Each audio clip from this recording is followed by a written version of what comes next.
তফসিল ঘোষণা করার উইদিন 7 দিনের মধ্যে, উইদিন 7 ডেজের মধ্যে আপনি দেখবেন যে ঢাকা থেকে অনেক প্রার্থী নমিনেশন পেপার নিয়ে সদরঘাট পার হতে পারবে না, অনেক প্রার্থী মাওয়া ঘাট পার হতে পারবে না, মাওয়া পদ্মা নদীর মধ্যে অনেকে ফেলে দেওয়া হবে। অনেকে গিয়ে দেখবেন যে একেবারে পদ্মা নদীর মধ্যে পদ্মা ব্রিজের উপরে থামিয়ে গাড়ি সব ফেলে দেওয়া হয়েছে। আমি যেহেতু সরাসরি বেশ কয়েকবার নির্বাচন করেছি মাঠে, এবার আমার কাছে যেটা ভয় হচ্ছে যে 2024 সনে যেভাবে একটা আমির নির্বাচন হয়েছে, ওটার চেয়ে একটা ভয়ঙ্কর পরিস্থিতি এবার তৈরি হয়ে যাবে। বোঝার চেষ্টা করুন যে ঢাকা শহরের অফিস আদালতে অনেক জায়গাতে জামাত যারা আছে শক্তিশালী, অনেক জায়গাতে বিএনপির লোকজন শক্তিশালী, কিন্তু জেলা শহর, বিভাগীয় শহর, তৃণমূল, উপজেলা পর্যায়ে সারা বাংলাদেশের টেকনাফ থেকে তেঁতুলিয়া বিএনপি মেময়, বিএনপির বাইরে কোনো কিছু নেই। সেটা টেম্পো স্ট্যান্ড বলেন, সেটা কমিটি বলেন, যা কিছু বলেন, কন্ট্রোল বাই বিএনপি। এখন ওখানে যে বিএনপির মনোনয়ন নিয়ে যাবে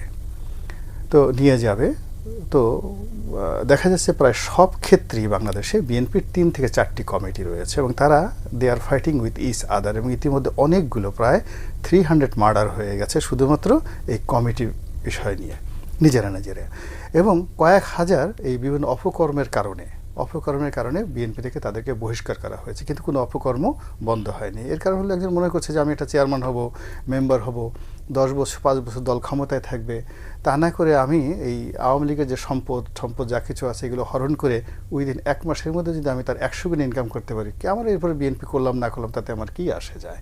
অথবা তারা দেখতেছে যে আওয়ামী লীগের লোকজন যারা বাংলাদেশে ছিল চোখের সামনে সুন্দরভাবে পালিয়ে গেল, তাদের তো কিছু হলো না, এবং অনেকে তো ঢাকা এয়ারপোর্ট দিয়ে ঘুষ দিয়ে 1 কোটি পালিয়ে গেল না ম্যানেজ করলো, মানে ম্যানেজ করেছে, পালিয়ে গেছে, যেভাবে তারা সুন্দরভাবে গেছে।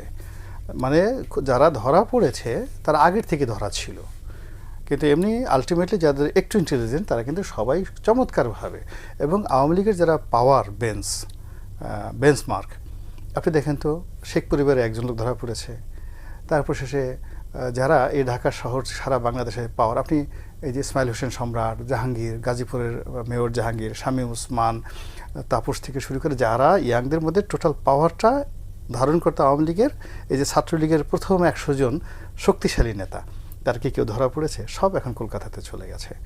এখন এই যে উনি যেটা বললেন আগে, আশরাফ সাহেব যেটা বললেন যে ওই যে ওখানে বসে তো তারা বসে নাই, তারা তো ওখানে বসে এমন কিছু করার চেষ্টা করছে যেন বাংলাদেশের আওয়ামী লীগের যারা প্রতিপক্ষ তারা শান্তিতে থাকতে না পারে, এবং এই সময়টা তাদের জন্য সবচেয়ে একটা প্লেয়িং ফিল্ড হবে নির্বাচনের ওই সময়টাতে। যখন বিএনপির একজন প্রার্থী গেল, তার এগেনস্টে 2 জন বিদ্রোহী প্রার্থী হলো, 1 জন ডামি প্রার্থী হলো, এরপরে স্বতন্ত্র প্রার্থী হলো, এবং ওখানে মূল প্লেয়ার হবে আওয়ামী লীগ অথবা ওখানে প্রশাসনের যারা লোকজন।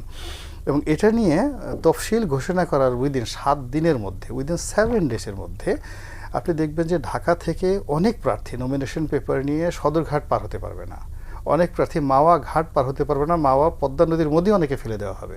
অনেকে গিয়ে দেখবেন যে একেবারে পদ্মা নদীর মধ্যে পদ্মা ব্রিজের উপরে থামিয়ে গাড়ি সব ফেলে দেওয়া হয়েছে, এবং দ্যাট উইল হ্যাপেন। এবং এটাই কি ভয়ঙ্কর? হ্যাঁ, অবশ্যই এটাই ভয়ঙ্কর, এবং এটাই বাস্তব। আপনি একই ঘটনা তো 2024 সনে ঘটেছে।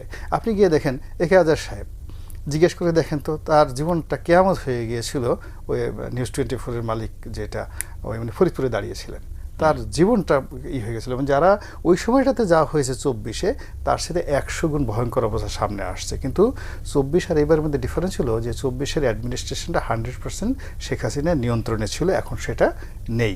কাজেই নির্বাচনের পথে যে আপনি যাওয়ার আগে আপনি তো শিডিউলটা ঘোষণা করে দেখেন না, কি একটা পরিবেশ পরিস্থিতি তৈরি হয়ে যায়। সেই জায়গাটাতে আমরা বিশ্বাস আনতে পারছি না, আস্থা আনতে পারছি না, এবং এটা আমাদের হতাশা নয় বা আমাদের নির্বুদ্ধিতা নয়। আমরা যেমন একটা নির্বাচন হয়, আপনি কি দেখুন যে একটা আমাদের দেশে একটা রাজনৈতিক দল, ধরেন বিএনপি ক্ষমতায় আসলো, তো প্রধানমন্ত্রী হবেন কে? তারেক রহমান সাহেব, বিএনপির কথা মতো। রাষ্ট্রপতি হবেন কে? আমরা এখনও জানি না। আচ্ছা, স্বরাষ্ট্রমন্ত্রী কে হবেন? লুৎফুজ্জামান বাবর না মির্জা আব্বাস? আপনি 60 জন মন্ত্রী বের করেন তো বিএনপির লোক থেকে, আপনি কি করে আশা করবেন যে এই 60 জন লোক এই বর্তমান এই সমস্যাটা সমাধান তারা করে ফেলবেন ক্ষমতা পাওয়ার সাথে সাথে, যারা এই দলটাকে 15 বছর ঠিকমতো করতে পারেননি, আর গত 1 বছরে তারা এই দলের কোনো নিয়ন্ত্রণই রাখতে পারেননি। ফলে কি হচ্ছে, মানুষকে আপনি যত বড় বড় কথা বলেন, ইংরেজিতে অনেক কথা বলতেছেন, শুদ্ধ পরিশুদ্ধ ভাষায় কথা বলছেন, প্রমিত বাংলায় কথা বলছেন, নানা রকম দফা দিচ্ছেন, কিন্তু পাবলিক বলে যে ওইরকম দফা না, আমার তো প্র্যাকটিক্যালি আগে আমি গুলিস্তান এবং বাইতুল মোকাররমের সামনে একটা দোকান বসানোর জন্য 100 টাকা আমাকে চাঁদা দিতে হতো। এখন তারা বলতেছে আমাকে 500 টাকা চাঁদা দিতে হয়। 1 2 নম্বর হলো, আগে যেখানে 25টা দোকান ছিল এখন 50টা দোকান সেখানে বসানো হয়েছে, বেচা কেনা হচ্ছে না। আগে মানুষের ক্রয় ক্ষমতা ছিল যা, তার অর্ধেক হয়ে গেছে, দোকান বেড়ে গেছে, চাঁদার পরিমাণ বেড়ে গেছে, আর ওর বাইরে যে ভিতরে যে দোকানগুলো যারা মূল দোকান তারা গিয়ে দেখেন খা কেউ বসতে পারছেন। এই ফ্রাস্ট্রেশনটা ওখানে গিয়ে লোকজন বলেন চাঁদা কোথায় চলে যাচ্ছে, ওই যে হুজুর যে বলছে চাঁদা দিই পল্টনে চলে যায় লন্ডনে, তো এমনি এমনি বলেনি। আপনি বাস্তবতায় গিয়ে এই যে আওয়াজটা আপনি গিয়ে দেখেন গুলিস্তানের প্রত্যেকটা লোক কী বলছে সেখানে যারা চাঁদা দিচ্ছে। এখন এটা কিন্তু বিএনপির মতো একটা বড় দল, তাদেরকে কগনিজেন্সে নিতে হবে। তারা যদি মনে করে এটা চরমনাই হুজুরের দোষ, এটা জামাতের দোষ, এটা চক্রান্ত, নট লাইক দ্যাট। মাঠের আওয়াজটা বুঝতে হবে।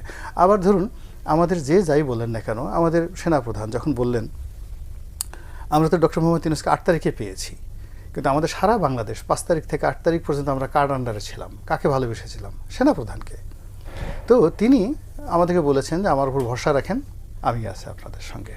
কিন্তু গত 1 বছরে সেনাবাহিনীর কারণে চাঁদাবাজি বন্ধ হয়েছে, সেনাবাহিনীর কারণে দুর্বৃত্তায়ন বন্ধ হয়েছে, আন্ডারওয়ার্ল্ডের ডন বন্ধ হয়েছে, এই যে কারণ বাজারে চাঁদাবাজি হচ্ছে, তেজগাঁতে চাঁদাবাজি হচ্ছে, হাজার হাজার কোটি টাকার চাঁদাবাজি হচ্ছে, এটা যে বন্ধ হয়নি। তো আপনি ট্রাক স্ট্যান্ডগুলো দেখেন আজকে, মানে বন্ধ হয়নি, কোনো কিছুই বন্ধ হয়নি। তো এই অবস্থাতে আপনি যে একটা সুন্দর নির্বাচন হবে, সেই নির্বাচন হয়ে ভোট দেবেন, ভোট কেন্দ্রে যাবেন, তারপরে আপনার মনের মতো লোক নেতা নির্বাচিত হবে, আর এরপরে আপনি সেই নেতার বাসায় গিয়ে পোলাও, কুরমা, কালিয়া, কুপ্তা খাবেন, এই স্বপ্ন তো আপনার আসবে না। রিয়েলিটি সেটা না।